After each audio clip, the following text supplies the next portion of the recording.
हिंदू धर्म में मनुष्य के जीवन को 4 आश्रमों में बांटा गया है। पहला है ब्रह्मचर्य आश्रम, दूसरा है गृहस्थ आश्रम, तीसरा है वानप्रस्थ आश्रम और चौथा है संन्यास आश्रम। इन चारों में जो सर्वश्रेष्ठ आश्रम है उसे कहते हैं गृहस्थ जीवन आश्रम, गृहस्थ आश्रम। क्योंकि जो तीनों और आश्रम हैं, ब्रह्मचर्य है, वानप्रस्थ है और संन्यास है, ये तीनों अपनी भौतिक आवश्यकताओं के लिए गृहस्थ जीवन पर निर्भर रहते हैं।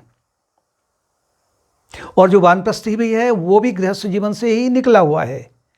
सन्यासी भी कभी कभी वो भी गृहस्थ जीवन से, वो भी वहीं से निकला हुआ है। ब्रह्मचर्य आश्रम में अभी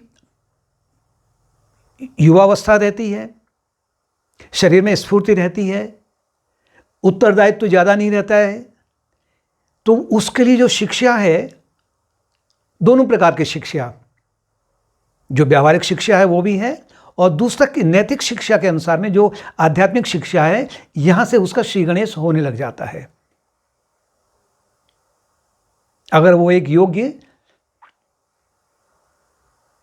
छात्र है तो उसके बाद में वो फिर गृहस्थ जीवन में प्रवेश कर करके, जैसे विवाह होता है, संतान होती है, उनका पालन पोषण करना है, या जो उस गृहस्थ जीवन पर और लोग जो निर्भर हैं, अनेक लोग होते हैं ना निर्भर, उसमें पशु पक्षी भी रहते हैं और बाहरी लोग भी रहते हैं, तो उनकी भी आवश्यकता पूर्ति के लिए गृहस्थ जीवन एक योग्य साधन बन जाता है।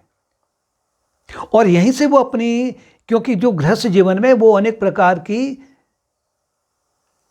जो शुभ लक्षण है उनको बढ़ाने लग जाता है उसमें, जैसे शांति है, क्षमा है, संतोष है, दया है, करुणा है, प्रेम है, यानी कि जो और भी जो अनेक दैवी गुण हैं वो गृहस्थ जीवन में बढ़ाने के लिए बहुत एक उत्तम माध्यम बन जाता है, अगर वो योग्य गृहस्थ जीवन है तो।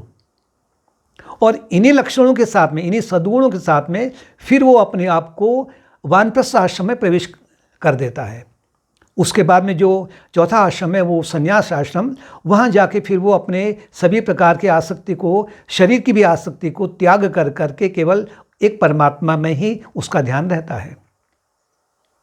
लेकिन आधुनिक समाज में, क्योंकि प्राचीन समय में तो गृहस्थ जीवन पर ही तीनों निर्भर रहते थे, लेकिन आधुनिक समाज में शिक्षा का भौतिकीकरण जिसे कहते हैं, उसमें थोड़ा गृहस्थ जीवन भी अब इतनी सहायता के लिए तैयार नहीं रहता है। अभी भी हैं, हिंदू धर्म में भी बहुत से ऐसे लोग हैं, ऐसे गृहस्थ हैं जो कि अभी भी इनकी पूर्ति के लिए अभी बिल्कुल तत्पर रहते हैं। और धर्मों में भी हैं लोग जो कि सहायता करते हैं। इसीलिए जैसे जैसे समाज में परिवर्तन हो रहा है, तो जो वानप्रस्थ आश्रम है, क्योंकि वानप्रस्थ आश्रम में पहले तो जंगल में जाया करते थे और संन्यास आश्रम में तो फिर जंगल का है ही है। अब आधुनिक समाज में उतने तो जंगल है ही नहीं, वो साधन भी नहीं है और वो सुविधाएं भी नहीं है। सुविधाएं का तात्पर्य है कि वहाँ वो शांति नहीं है, वो एकांत नहीं है। तो व्यक्ति को अपने ही, अगर वो घर में ही है तो अपने घर के कोने को वो एक वानप्रस्थ आश्रम के समान बना सकता है या संन्यास आश्रम के समान में बना सकता है कि वो अपने, अब जो उसकी आसक्ति वगैरह है ना, शरीर से अगर आसक्ति हटेगी तो स्वाभाविक है उसको परिवार से आसक्ति छूटने लगेगी। आसक्ति का मतलब ये नहीं कि वो उनसे बैरभाव रखना शुरू कर दे या उनसे वो अनुचित व्यवहार करना शुरू कर दे। ये आध्यात्मिक मार्ग में ये नहीं है, बल्कि उनका प्रेम बढ़ जाता है, उनको शिक्षित करने का काम बढ़ जाता है, उनको आध्यात्मिक मार्ग में लाने का काम बन जाता है। संन्यास आश्रम में क्या है, उपदेश तो देते हैं ना सन्यासी लोग, अब वो बाहर को दिया या फिर अपने परिवार वालों को दिया, बात तो एक ही है, तो उनको क्यों न सुधारा जाए। लेकिन साथ में कुछ जो उनको आज आधुनिक समाज में थोड़ा गृहस्थ जीवन में लोग इस प्रकार के जो दान इत्यादि का कार्य है, अधिकांश लोग नहीं करने के लिए थोड़ा सा आनाकानी करते हैं। तो इसीलिए अब जो वानप्रस्थ आश्रम है या संन्यास आश्रम है वो भी अपने आजीविका के लिए, क्योंकि आजीविका की उनको आवश्यकता है, उनके आश्रम में भी लोग आते हैं। बल्कि अगर यूं कहें कि एक जो संन्यास आश्रम, जो आश्रम में रहने वाला है ना, जो आश्रम का जो मुखिया है, वो एक बहुत बड़ा गृहस्थ है। उसे बहुत लोगों को संभालना पड़ता है आश्रम में।